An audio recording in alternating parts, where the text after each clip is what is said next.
আমার স্বামী রোজা থাকে না, এখন আমি কি রোজা অবস্থা তাকে বাদ দিতে পারবো? দিলে কি আমার গুনাহ হবে? এখন আমার করণীয় কি? হাতে যেন রোজা থাকে না হইতে নিয়ে ভাত এনে রান্ধি থইবেন ওই শেয়ারি রক্তে, না হাতে কই নেব কি ইরবেন, হাতে হাতে লইটি খাক, আন্নে বাড়ি দিয়েন না।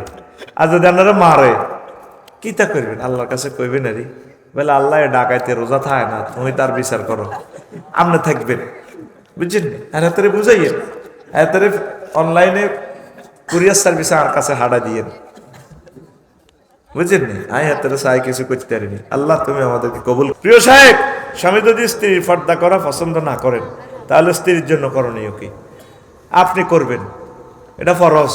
এত যদি কয় দেয় না তুমি উলম্ব আড়ো, স্বামীর কাছে পর্দা করার দরকার নেই, এর কাছে আপনি জেন্নে থাকতেন চান, হে জেন্নে চাই এমনি আসবেন, কিন্তু আপনি অন্য সময় পর্দা করবেন, ফরজ।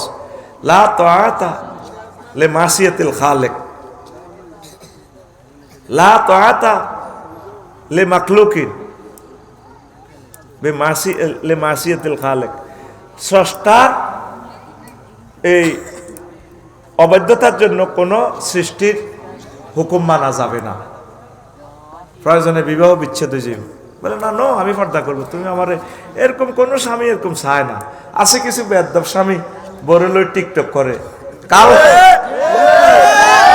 বাংলার কাফল ভিডিও বানায়, কাফল ভিডিও বানায়, প্রায় 50 লাখ টাকা রুজি করছে ও লাইক গিয়া, ঠিক কিনা? তো করি লাভ কি? বিয়ে তো ঠাকতো না। আল্লাহ হেদায়েত করক তো করে।